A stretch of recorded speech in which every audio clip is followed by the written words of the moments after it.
Hello everyone, welcome to another video on integration. In this video I have two integrals that I would like to work on. So if you're new to this channel, please support us by subscribing and inviting friends to subscribe. Share these videos, provide us with feedback. We really value your feedback. Now, the first integral we have in this video is the integral of e to the power 2x minus 1 over e to the power 2x plus 1 dx. Now, if you use u-substitution directly here, you end up with partial fractions, and partial fractions can be very time consuming. Now, and therefore, there has to be an easier way to deal with this. And I want to show you the shortcut or a technique that we apply here in order to work on this one in the shortest time possible. So let's capture the whole integral exactly how it is. So number one, the integral of e to the power 2x minus 1 all over e to the power 2x plus 1 dx. Now the trick we apply here is to multiply the numerator by e to the minus x, and in the denominator the same, because we don't want to change the integral. So this will change to the integral of e to the minus x multiplied by e to the power 2x minus 1 all over the same expression, e to the power minus x multiplied by the denominator, which is e to the power 2x plus 1 dx. Right, now let me clean up this x a little bit.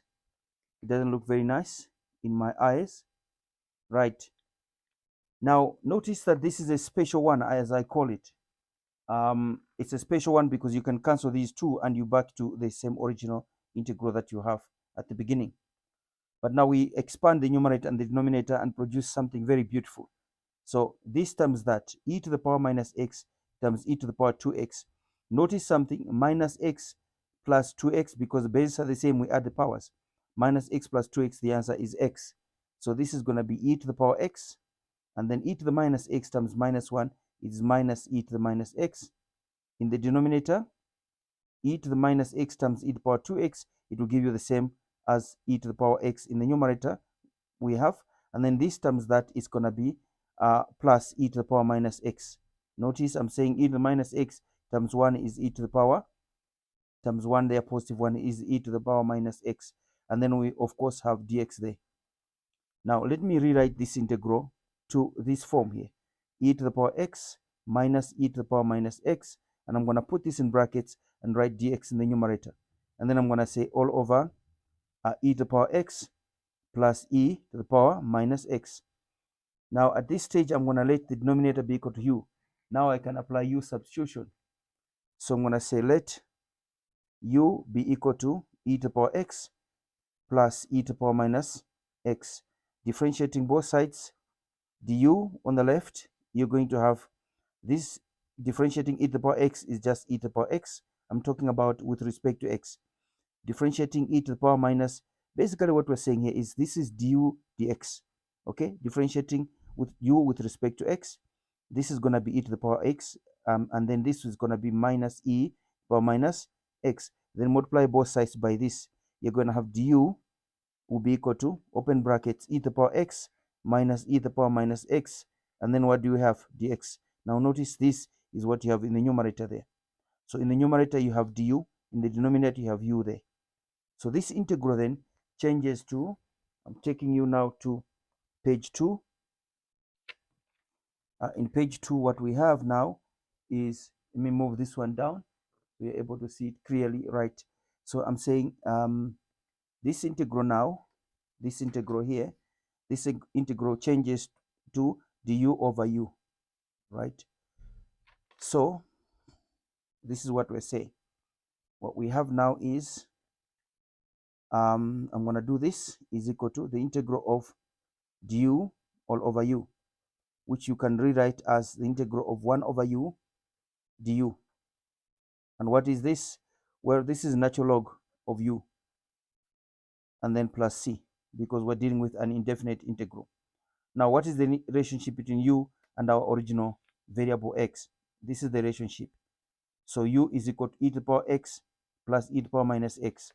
And notice that this can never be negative because we're talking about two positive exponential functions.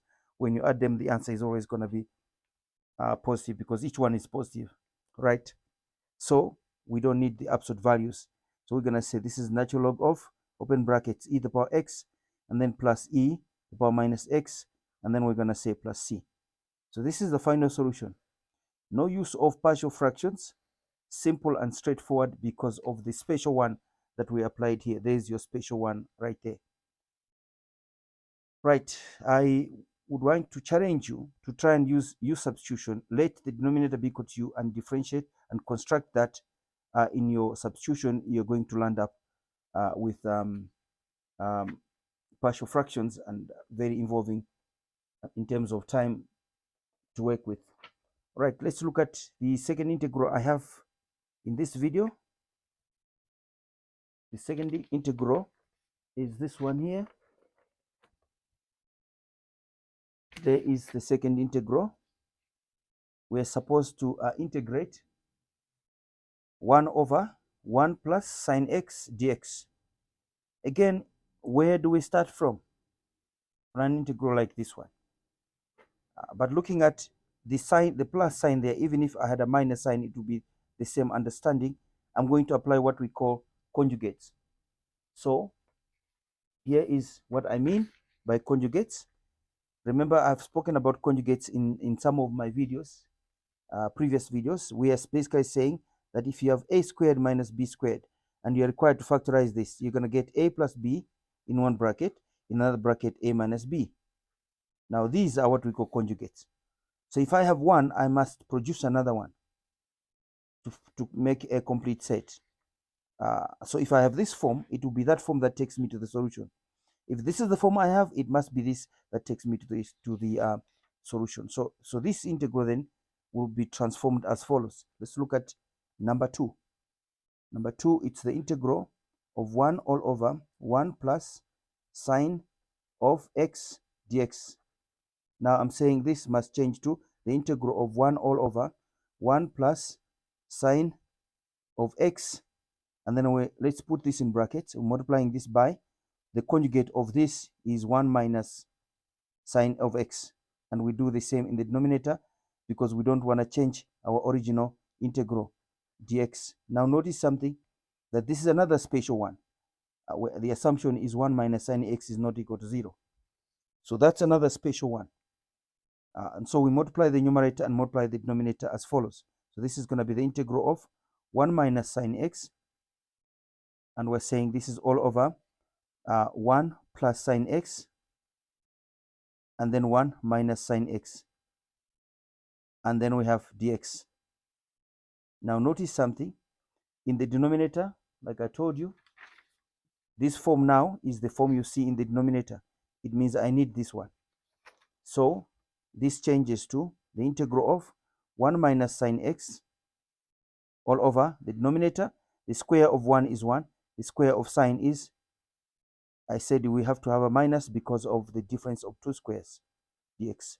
Now this one here takes us to another trig identity that I want to remind you. We are saying sine squared of x plus cos squared of x. The answer is always 1.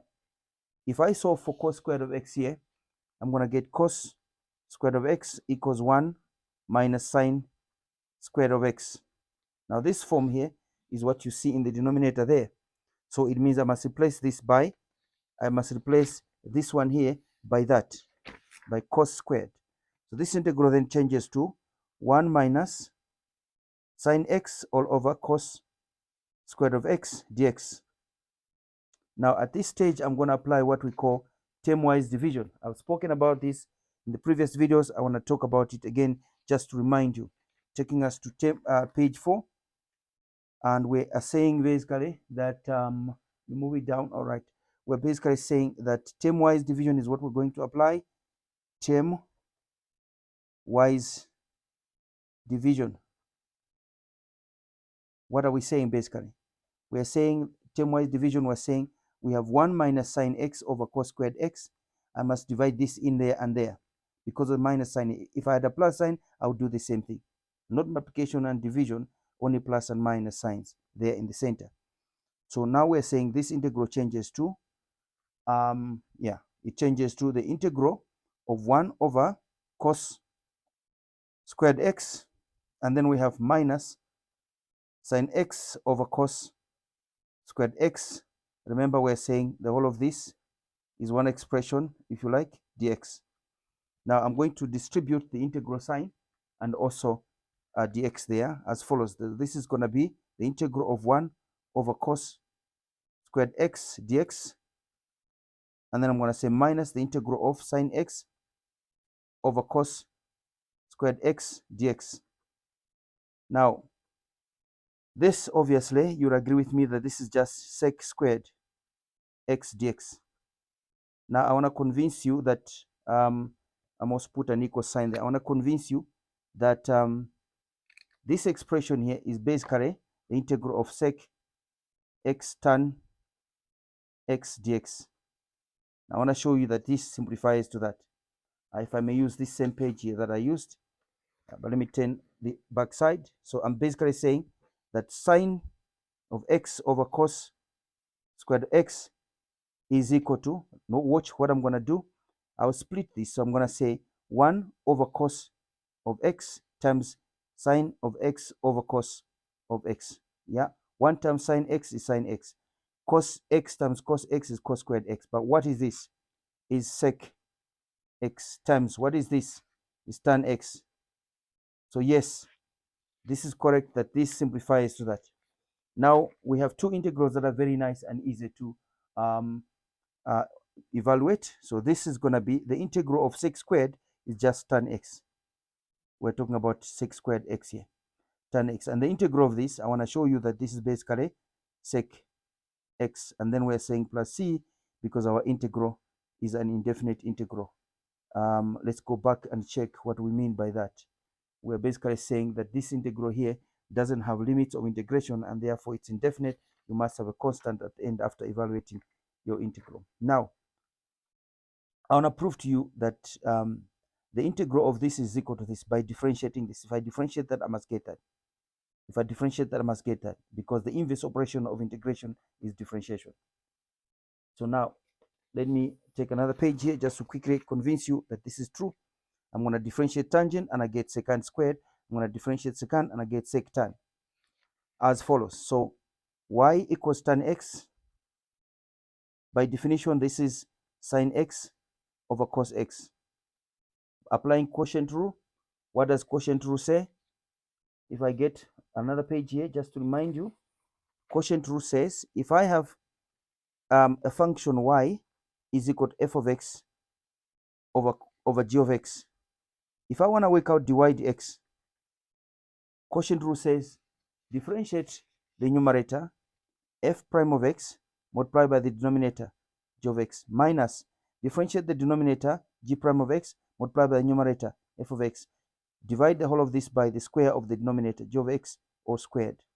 That's quotient rule.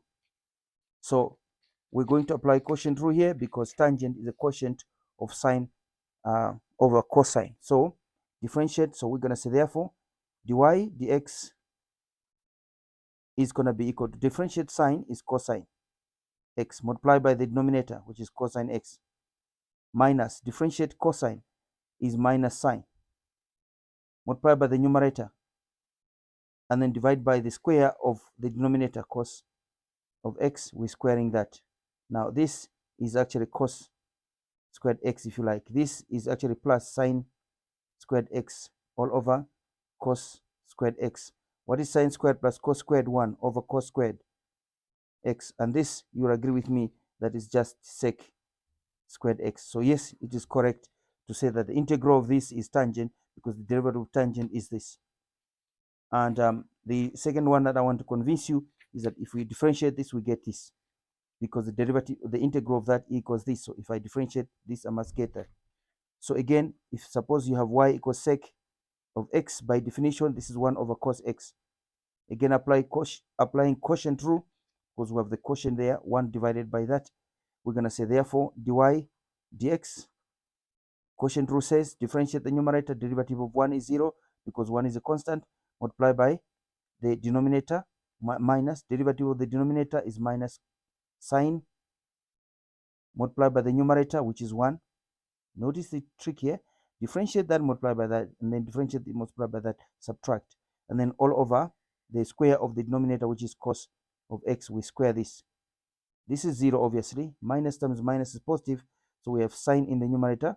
X times 1 is sine x over cos squared x. And this, I showed you earlier on, that this is just 1 over cos x times sine x over cos x. And what is this? This is actually sec x, and this is tan x. So yes, correct. The integral of this must be that, because the derivative of that equals this. So that's our final solution right there. So the special one coming out very prominently in both integrals. So these are some of the techniques that we employ in order to be able to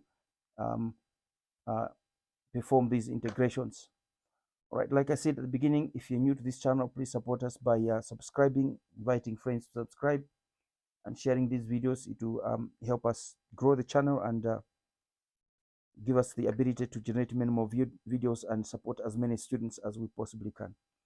All right, God bless you next time.